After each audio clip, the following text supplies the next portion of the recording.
Dr. J. Lee. Dr. Lee, please remain on the stage. Thank you so much. 非常谢谢李杰博士非常精彩的分享哦，请李博士呢在舞台旁边稍后一下下哦，等一下呢就是我们最后的 Q&A 了。Having heard so much from our speakers today, Andrew, Mark, Sam, and also Jay, and also Professor Lin. Ladies and gentlemen, we're going to move on to the last session of the day, Q&A. 最后呢，我们要再次的有请所有的讲师哦，回到舞台上来。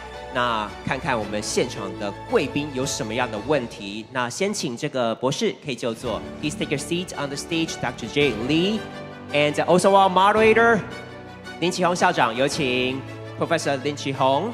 He's also joining us on the stage, and our keynote speaker, Dr. Andrew Ng. 有请文达博士 and Mark Chen from OpenAI. Please also join us on the stage, and of course, Sam Altman, please also join us on the stage.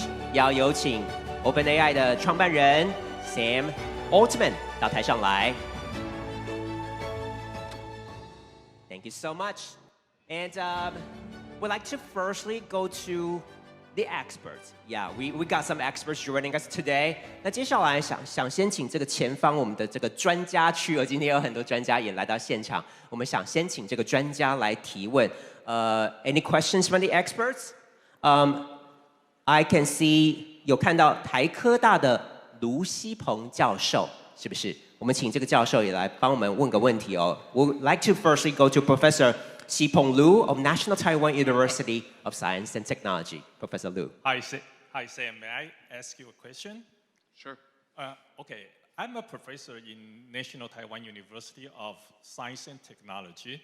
And as you know, Taiwan is not big, or Taiwan is not big enough with limited resources. So I believe the AI positioning is equally important to the AI competence.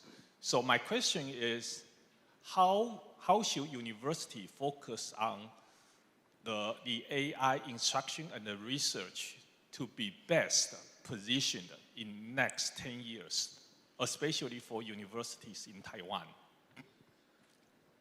I can try, but I think Mark or Andrew would be better at that. Do you want to go first? Go for it. I think familiarity with the tools goes a long way. And then I also think that although it is still difficult for most universities to compete with the compute resources of the industrial efforts, we're heading into an era again where we've squeezed the easy juice out of scaling, and there's extremely important research to do from how we get to the current models to much more powerful things. So I think we're heading back into a period where research that will happen in universities will be critically important. Yeah. Andrew? Sure. Actually, I want to share something about one change that I'd love to see in the education system, not just universities, but also K through 12. Which is, I think everyone should learn to code. And I did not feel this way 2 years ago. But I think today, one thing that's changed about society is everyone has data. Big companies have data, small companies have data. Even a high school student running a biology experiment has data. And with generative AI and prompting, what Sam said about just tell a computer what you want. And then, maybe someday, not yet there today, but someday it'll just happen. But so the value to AI has gone up for individuals because everyone has data, and the barrier to getting it to work is lower than ever. So in my mind, just in the last year, I think it flipped, and I now believe that everyone, all K-12 students, I think it's worth getting everyone to learn to code just a little bit. A lot of programming classes send you down either the game development track or the web development track. The programming exercise like build a game, but almost no one needs to build a video game. I mean, some people should, but not everyone. But I think almost everyone should in the future be empowered to use AI. So that's one change I'd love to see in education. Yeah, I want to expand on Sam's answer a little bit. So I think there's two lessons from scaling laws. One is the lesson that we took, which is you want to continue to push on scale. But I think the other lesson is that experiments at small scale have big implications for what happens at large scale. And I don't think enough kind of academic institutions have embraced this. Like, there's so much work you can do at small scale because scaling laws tell us how to predict what happens at large scale. We have another professor. Yeah. Well, to us, right, there are several levels of, we're engineering, we're not computer science, right? So we teach AI. Principle, you can take many courses from other departments. Practice-based. So we use real data from industry. Open source, yes. For data challenge, yes. Then some company donate to us, like Seagate, yes. Then we use data to teach students how to do it. Third level, project-based. Some students say, you go to your lab, find your own data sets. A lot of people, they love algorithm. They have no idea how to get data. Hunt your own data, right? Go to company. Wow, and then you say, oh, geez, it's very difficult. Well, that's what the real life is. You cannot wait for data to come to you. The fourth level, professional. Teach other people to do 1, 2, 3. I go 4P, right? Principle-based, practice-based, project-based, and professional-based, 4P. Then you can teach other people to do 1, 2, 3. So in university, you should do 1, 2, at least. Maybe 3. Some intern, yes. Yeah, well, I have a related question to this. AI is like a huge magnet in the campus. We suck in all the young talents, like this guy here. So I just wonder, from your perspective, because the science and technology have to kind of advance in coordination. So, do you have any comments on this? I think it should be a huge magnet. I think, the smartest, most ambitious young people are always pulled to the frontier. This is the frontier right now. There have been other frontiers in the past. There'll be other frontiers in the future. But I think it makes total sense that this is the magnet. And I think that's great. Because it's by concentrating all the talent when a new frontier opens that we figure out how to make all the progress. Yeah, so just follow your intuition. Don't fight it. Yeah, it's good. Yeah, okay. Mark?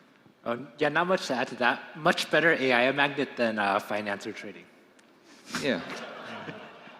I can also extend that into the population literacy. I come from a healthcare background, so I know health literacy is very important if you really want to deliver good health or achieve good goals on this. Now, what about AI literacy? Do you think the population awareness, what's your comment on this? I mean, there's like 12-year-olds that can use ChatGPT more effectively than most adults. It's amazing. Mm-hmm. Like, this is a technology that I think is so intuitive to use that people who grow up with it will come up to speed extremely quickly, and people who didn't grow up with it but use it for the first time, with just a little bit of effort, can still figure it out quickly. Developing the core models, that still is going to take a lot of expertise and like a lifetime of focus, but using the tools. And I think this is the trend of technology. Computing gets easier and more intuitive over time. If you think back about like when we had to program computers with punch cards, that's pretty bad. Command line, not much better. The first GUI, pretty good. Touch phone, even better. But a model, like a computer you can just talk to, a language interface, even better. And so I think it's just gonna spread super fast. Yeah. Jay, do you have comments on this? Well, I think the model itself, right, always continuously improve. But I think we need to also learn how to integrate as a broken domain knowledge to enhance the model. Okay. Andrew? Yeah, no, actually, I think I read some stats about what percentage of Americans have tried ChatGPT? A lot. I don't know the number. But so I was wondering, I felt like it was a lot. I was wondering, how come there's still people that haven't tried it yet? Let's get them all to try out the large language models. If any of you haven't done so yet, tried out the large language models, I would just jump in and try it. I think I can promise on behalf of OpenAI probably that you won't break OpenAI software no matter what you type into it. So just try it and get familiar with it. Is that okay if I promise that? It's probably fine, yeah. Okay. And if you do break it, we want to hear about it. Yeah. So Mark, in your family members, have you done a survey that what's the proportion of them know about ChatGPT and actually use them? Oh yeah, they're definitely early adopters. Yeah, we have partner programs within the company where friends and family they try out our models first, and yeah, they're very happy users. Okay, all right. So maybe we should move to the next one. Yeah, okay. I think Your microphone is now. Yeah. Unmute it? Yeah. Okay, I'm sorry about that. I see our very own Michael Gong, Chief Information Officer of Hong Hai Group. So maybe Michael, you also have a question? 那接下来我们想要请我们鸿海的资讯长、洪培元资讯长也帮我们提一个问题。Yeah, I think the question is to all the masters. As you all talk about the generative AI and so pervasive into daily business life, what are the most significant ways of hardware and the compute will shape the future of large language models and their capabilities? And also, what do you anticipate the hardware lips will be in the next 5 to 10 years for large language models? Maybe Mark, I'll save you to the last, okay? Start from the youngest. Oh, I really think Sam's the right person to answer this. About hardware? Yeah.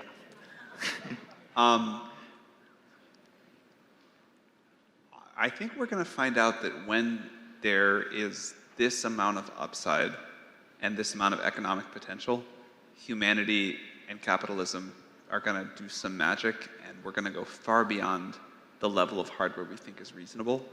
Now, I've noticed there's sort of like two types of people in the world. When you tell people, we can double the amount of compute power and make the model like a little bit smarter. It's like logarithmic scaling, but we're sure we can do it.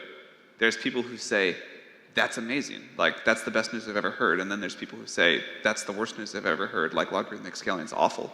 We're in the camp of it's the best news we've ever heard. So it is going to get tremendously expensive to keep doing this, but the value that we think will be created will more than justify it. And it'll be all of the things coming together. Each individual chip will get faster. We'll figure out how to network more of them together. We will be willing to spend more to buy many such clusters.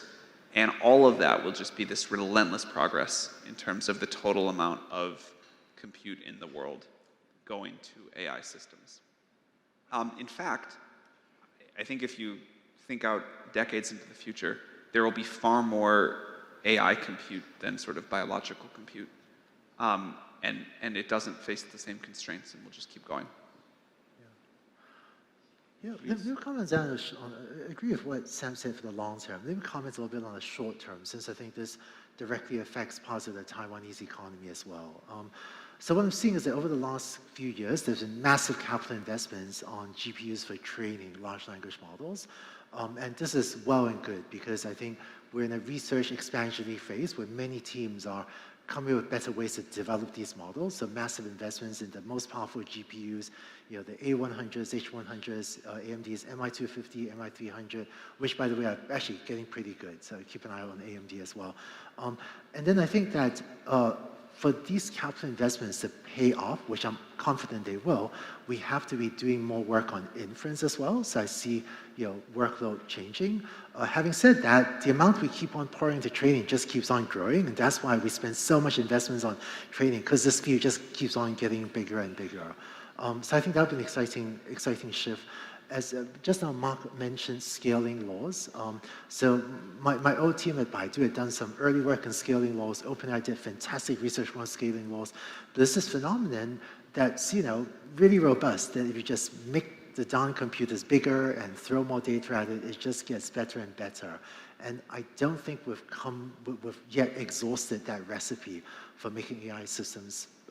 And I remember 6-7 years ago, some folks in NVIDIA asked me, hey Andrew, if we keep making GPUs faster, will people use it? I said, don't worry about it. Just keep making them faster. We'll use all the compute.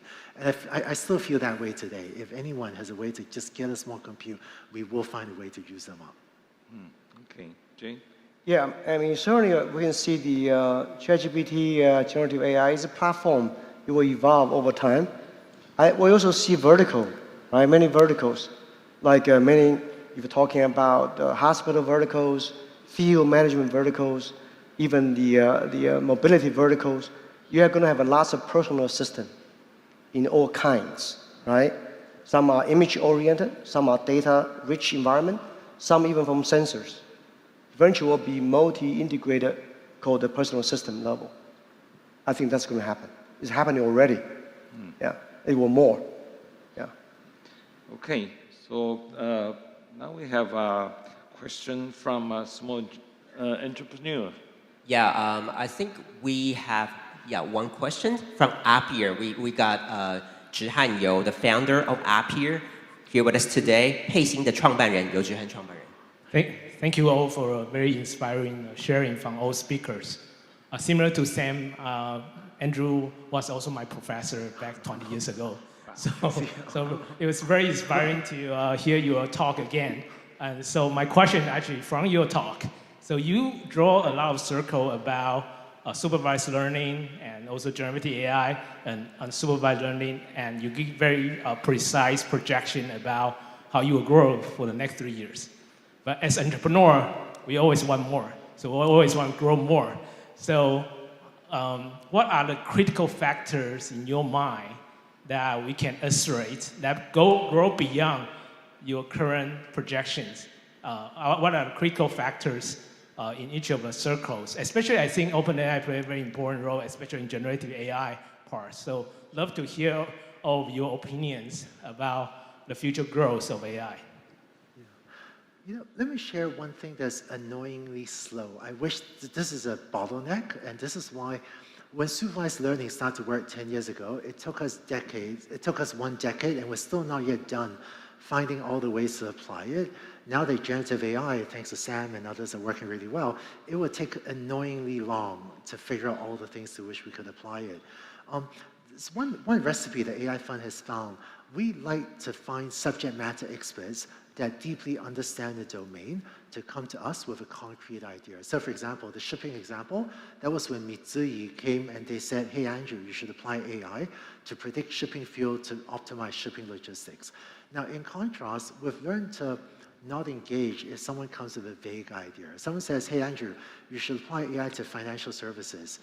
I'm not an expert in financial services, so I don't know what to do with that. So I think part of the process that will take us many years, much longer than I wish, I think it'll be this process of subject matter experts in all sorts of industries, learning a little bit about AI, and then developing those ideas, and then finding an AI build team, like my team or other teams, to work together to build them. There's one silver lining, which is because of the widespread attention on AI, I find that I do run into subject matter experts that know an industry and have thought deeply about it for months or even 1 or 2 years, that sometimes already have a concrete idea, but they just never had a build partner to work with them. And when an AI team and they get together and we hear that idea, sometimes we can make progress very rapidly. But because AI has to go into so many industries and so many applications yet, I think it's going to take us a long time to figure out and build those use cases. So that's why I think of an exciting decade ahead of us. Yeah, comments on this subject? Well, Andrew was saying it's important that customer or industry people come to you, right, to provide those opportunities. But we often see those cut across the common issues. And that's why we work industry in 2 different ways. One is common issues, and another one is vertical, specific issues. I think those common issues allow you to develop some areas nobody have done before, right? For example, we'll try to different type of domain adaptation for high-speed application, for example. But of course, when a specific issue, say, I'm going to work for an aerospace, that's a very specific one. That's different. So I think both sides give us a good rethinking process, right? How to select, even optimize. Sometimes we develop competing algorithms, not only the best one, several good ones. They may work on different conditions. Not only one, several competing, we call, yes. So I mean, it's interactive, interaction with industry is very important, yeah, to improve the AI development. Yeah. Okay, Sam, you agree upon what your advisors just said? You know, in the first year on our platform, back in the GPT-3 days, I think there were $2 billion companies that got built like really on top of the platform. In the second year, there were a lot more, and in this third year, we've lost track. So it's really happening fast, like industry after industry, brand new startups, companies that had been around for a while. One of the most fun stories for us is like companies that had been around for a while, weren't working, were able to just plug in the API without a lot of technical expertise of AI. All of a sudden, it all started working, and like, boom, they're like these massive companies. So the thing that I would say is it's not speculative, it's not about the future. About the future, like, no one knows what happens next. I believe that, you know, we could all be wrong here. We could hit some research wall, or it could all go way faster than we think. But if we just talk about what's happening now, people are building incredibly valuable companies with products and services people love. And my very strong belief is that that is just going to accelerate every year.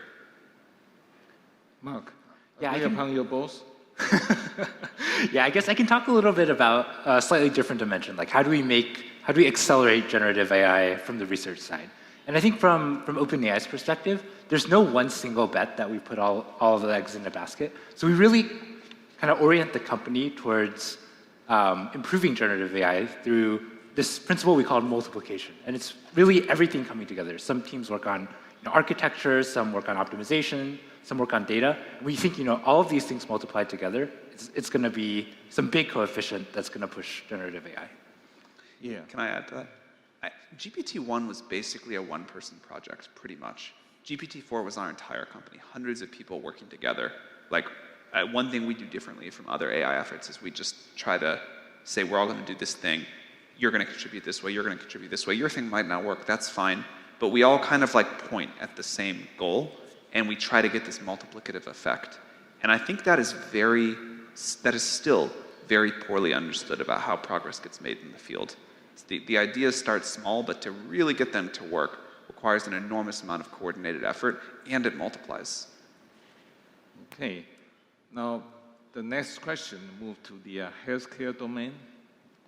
好，那我们今天呢也有台大癌症医院的陈建宏副院长来到现场，是也请副院长呢帮我们提问。And next, we'd like to go to Dr. Jianhong Chen, Deputy Superintendent of National Taiwan University Cancer Center. Okay, with recent advance in the medical field, some disease which cannot be treated or cured can be treated now, but we still have two major problems. One is cancer. The second is aging. We always go to aging.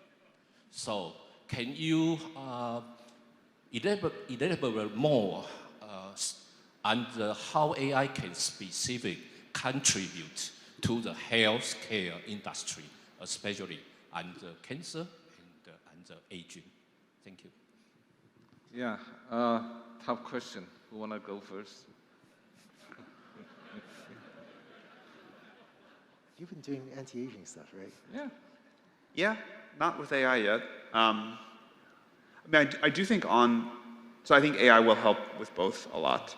I think it's going to take a while until the models really can contribute. But it's possible that even just like, a GPT-style model that reads every paper ever written can come up with some novel insights.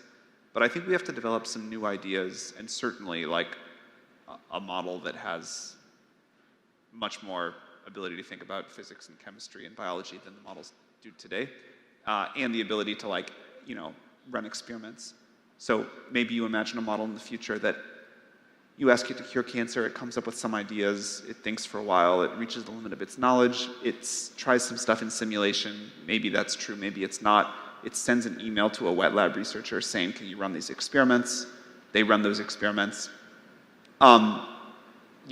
It comes back imperfectly. The model thinks harder about that, comes up with new ideas. That will happen. On longevity, I do think partial reprogramming is like the most exciting thing happening in biology right now. And it feels to me like one of these things that could take a lot longer, or it could sort of be simpler than we think and crack pretty quickly. Yeah. Let me ask a thing. So I think I've been seeing in the U.S. a movement toward treating aging as a disease. I think this is a very healthy thing, and Again, I have friends taking some compounds off label now, right? Metformin, rapamycin, on the hope that this will extend the health span. So exciting progress.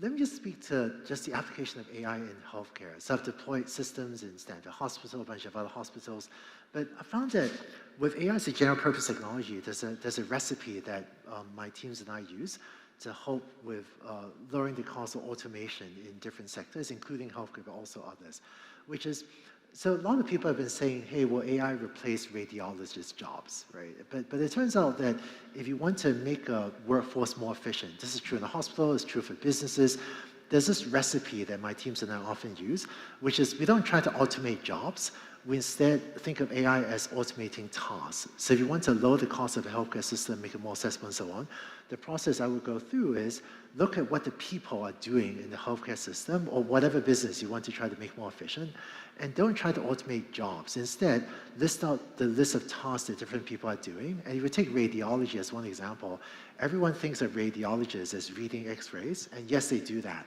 But they also communicate with patients, they also manage the radiology machines, they also have record keeping, they also have administrative work, they train more junior radiologists. And I found that the exercise of going through your workforce, listing out the tasks that they do, and then one at a time, seeing which of these tasks are amenable to automation via AI or augmentation via AI, often that leads to exciting ideas. And often it's not the most obvious idea. So radiologists, they do read x-rays. That turns out to be pretty difficult to fully automate. But we looked at, for example, other things that doctors do. Maybe I shouldn't say what exactly we're doing. But it turns out there are other tasks that doctors do or nurses do that could be easier to automate. I found this type of process useful for going into business, health or otherwise, to identify valuable opportunities for AI. Yeah, Jay?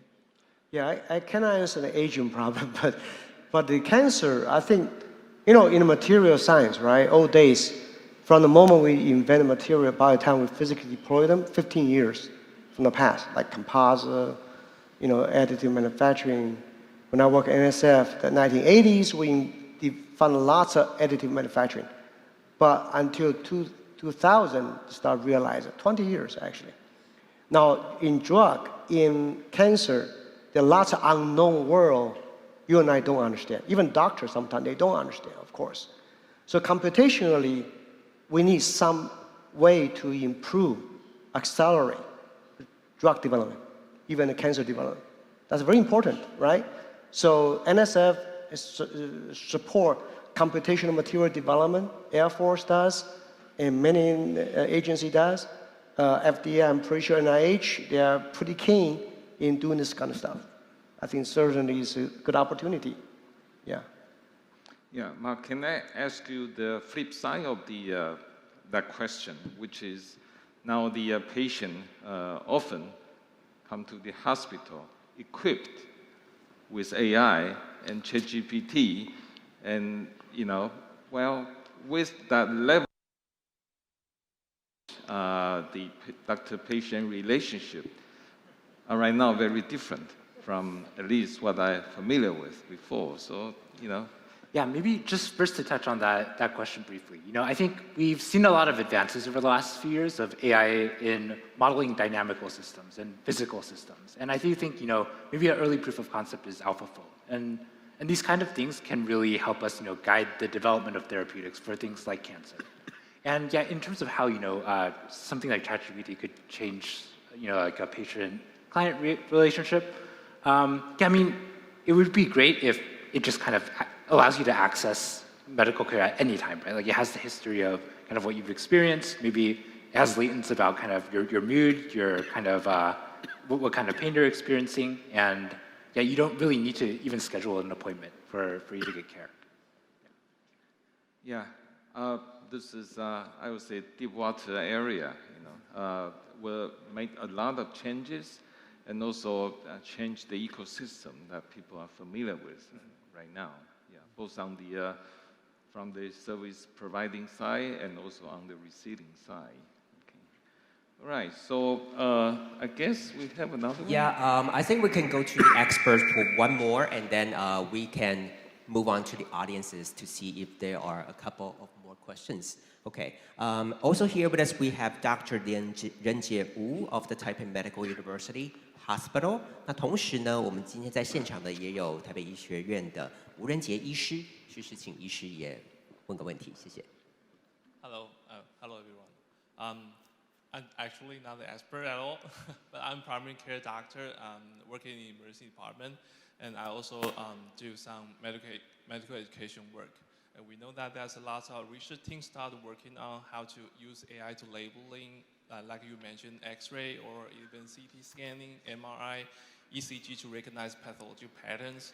So I want to ask kind of like a following question according to the previous one, just like how do you guys like imagine the future of healthcare with AI, and how do doctors or people who seeking for medical care how do they use AI? And another would be like, what's the potential that Taiwan could do in this industry? Yes. I was in Singapore a few weeks ago, about a month and a half ago, and I was pretty impressed by a piece of AI that was already deployed in National University Hospital, where if a patient goes in with pneumonia, sometimes the doctor says, oh, I think this patient will be in my hospital for 3 days, but the AI may say, no, I think this patient will be there for 15 days, and this causes the doctor to say, oh, wait, did I miss something? And this is changing the conversation already in some of the healthcare scenarios in Singapore. The reason this was deployed in Singapore, but I've not seen anything like this yet in the United States, is because of the cleanliness of the data. Your universal patient ID, the data is very clean, and so the speed of deployment was much faster in Singapore, in this example, than the United States. I think Taiwan could have those opportunities as well, and I know Yonglin Foundation does a lot of work in healthcare as well, but I feel like, you know, as a well-run democratic country with a good healthcare system, I think there could be things that could be faster to take the market here. I would love to see a future where AI-enabled healthcare gives everyone access to the best doctor, and doctors can spend more time in patient care and build more empathy, rather than giving us 15 minutes, you know, well, in the US, not sure about Taiwan, where we're going to see a doctor. But imagine if every one of us had access to the best doctor ever, that have read every single research paper. I think healthcare could be made much better. Okay. Any other comments on this? Okay. So thank you very much. Maybe we should. Before we go to the audience questions, we just asked the people to do a little poll with us earlier today, and we got the results right now, and we'd like to share it with you. Regarding what do you think, and how do you make of an AI-enabled future world? We got up to 84% of people think they are very, very positive and also optimistic about it, and only 5% is pessimistic about it, and another 11% of people think that it's very difficult to predict. Okay? 那根据这个 AI 形塑的未来世界，84%的我们今天的朋友们都觉得非常乐观哦，然后11%觉得很难预测。And also regarding whether or not Taiwan has a competitive advantage in the race of AI, we got about 50-50. 50% of people think that Taiwan can become the front runner, and another 50% of people think that Taiwan has to work very hard and to fight for its own place in this competition. Can we hold on this? I'm just curious. Have you heard some sort of, such kind of poll in the past experience, the acceptance of AI or ChatGPT among the general population? I haven't heard one like that, but I was very happy to hear how high the optimistic number was. I agree. Taiwan. I'm just curious, what about in the States? I don't know. We'll try one. Do you have any clue? Or Andrew, Jay? Made of poll? Yeah, like, the question is regarding AI shaping our future, what is your impression? Are you optimistic? Or you say this is going to be a disaster? more than 80% of people Taiwan think. feels more optimistic than the United States to me, frankly. I think in the United States, in education, I'm seeing some high school students are thinking, boy, if this AI stuff could lead to human extinction, I don't want anything to do with that, and so they don't want to enter AI. So I'm hearing some vibes like that, which I think is very bad. And I think there are pretty intense worries about job loss in the US. So I feel like I'm actually very happy to hear Taiwan is so optimistic. It sounds right to me to be this optimistic, but I'm very happy to hear that. Well, not Taiwan, but this people in this smart people. Yeah, but that's also reflect people are interested in this topic. Most of them are fairly optimistic upon the future development. Well, I think you don't have a generalized answer for this, right? Really depend on what the industry. I mean, semiconductor industry is very strong, so obviously it's the last opportunity. You got data here, so. But there's one risk, though. Taiwan has a lot of traditional industry, like agriculture, fishing, et cetera, even. Those industry, second generation, sometimes people are not interested in continuing running. Japan had a similar problem, right? I worked with a Métis, and they said, a lot of natto companies and even sake, the second generation, they are not interested.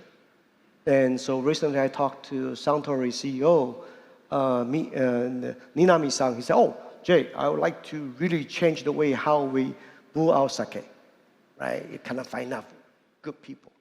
I think same thing. We have a lot of low-hanging fruits. Long term, you may not have people like to do it.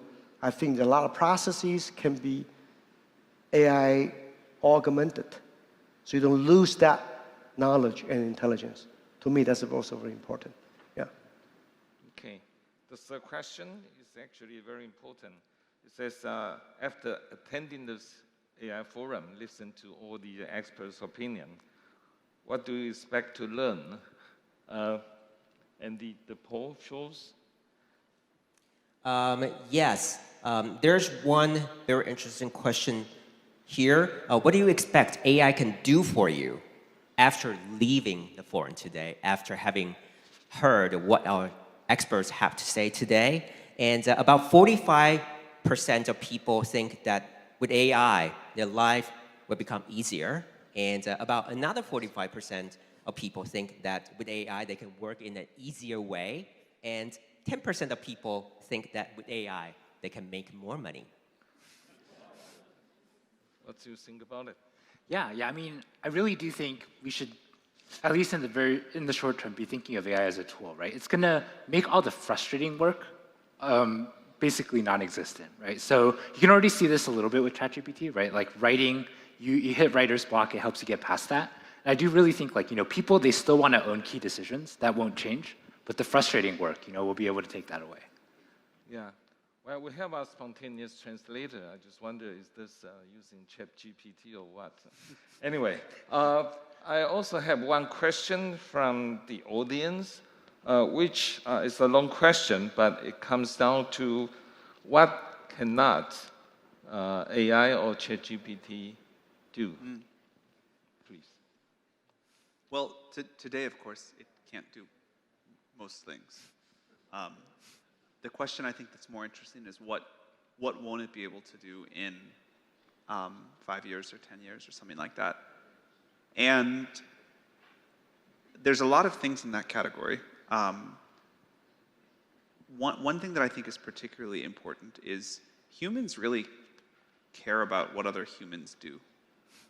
Humans also tend to really have a good intuition for what other humans want. But when AI beat Garry Kasparov in chess, one of the first times AI became known as a thing, this was a long time ago, it was the system called Deep Blue. You can go back and read the news articles, and they said this is it. No one is ever going to play chess again. This thing is done. Fast forward to today, chess has never been more popular. It's also very popular to watch. No one, or not many people, watch two AIs play against each other. We tend not to care about that. We also really care if people are using AI to cheat. But there's this thing where humans are interested in other humans in all sorts of ways.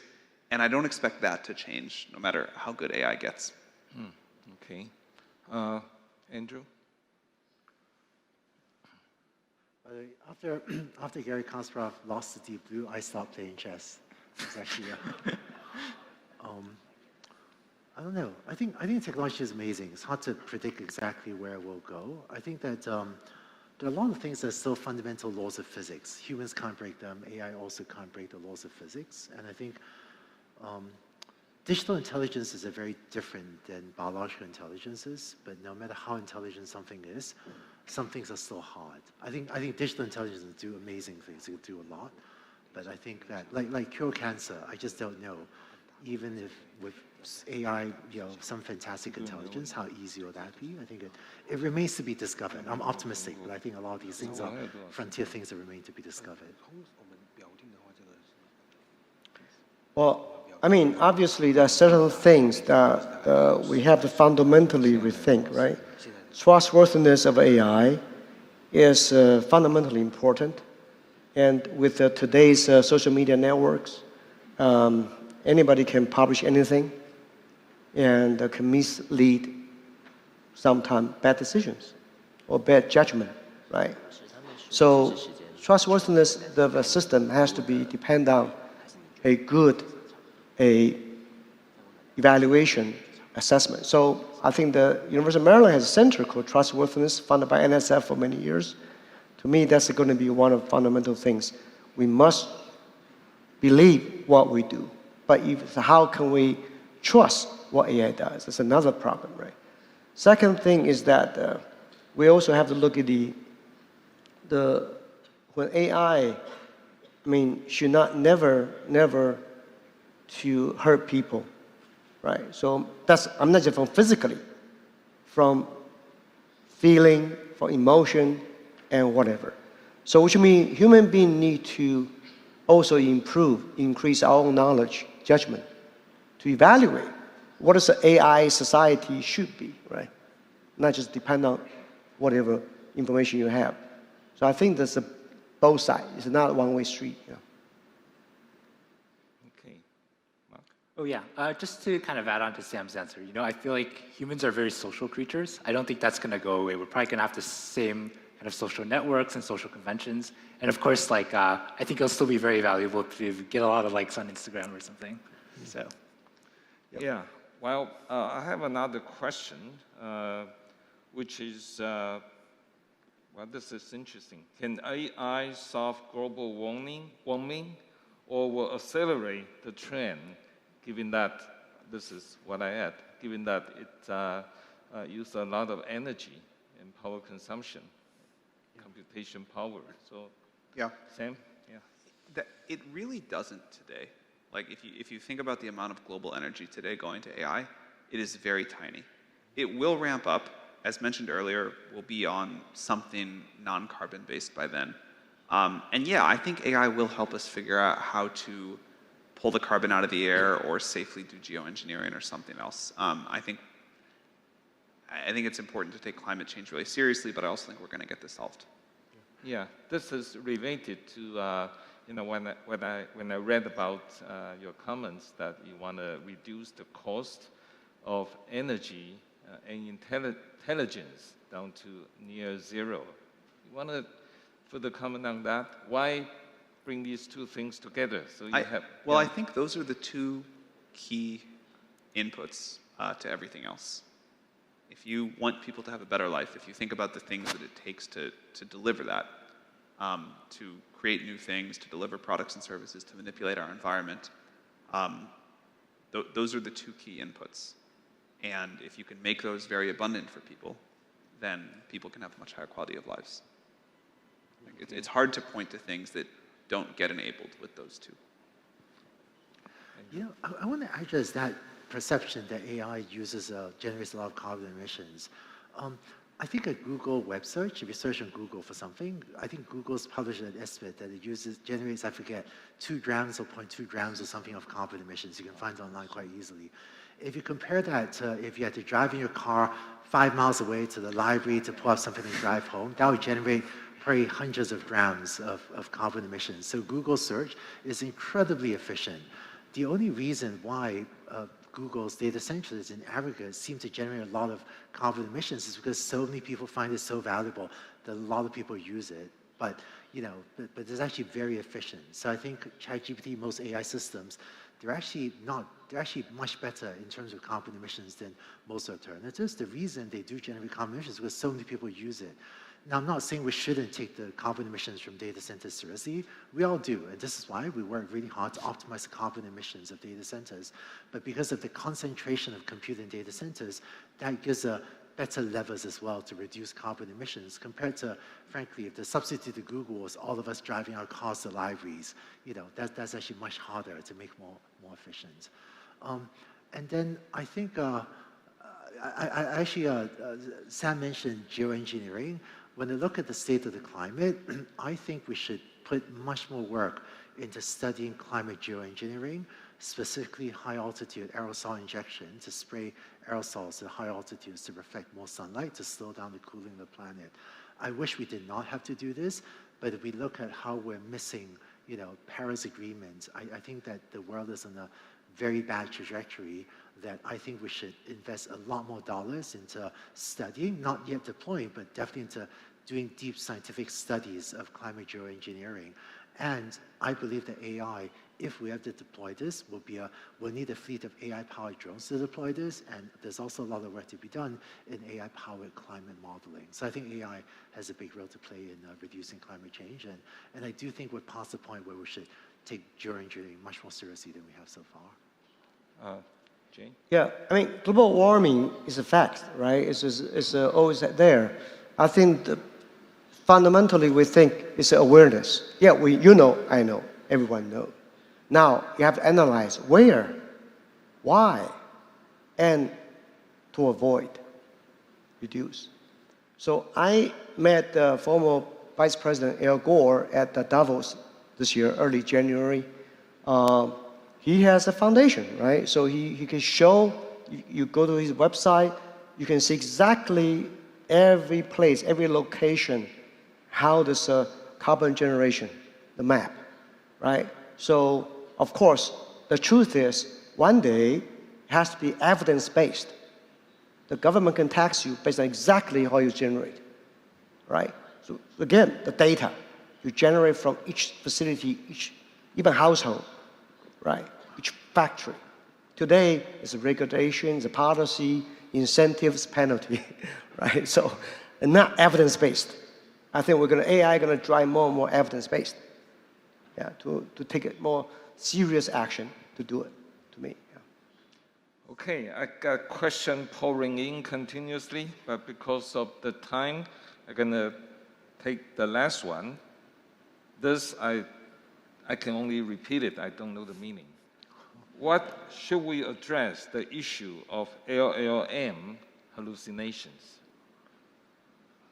Sure, I can take it. Yeah.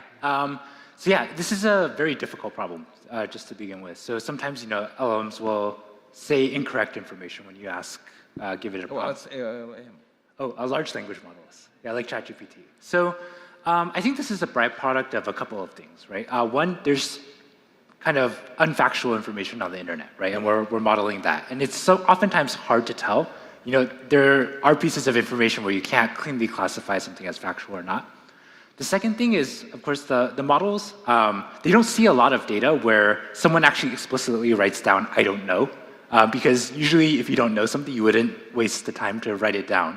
So the models actually feels a lot of pressure to make forward progress and confidently declare an answer.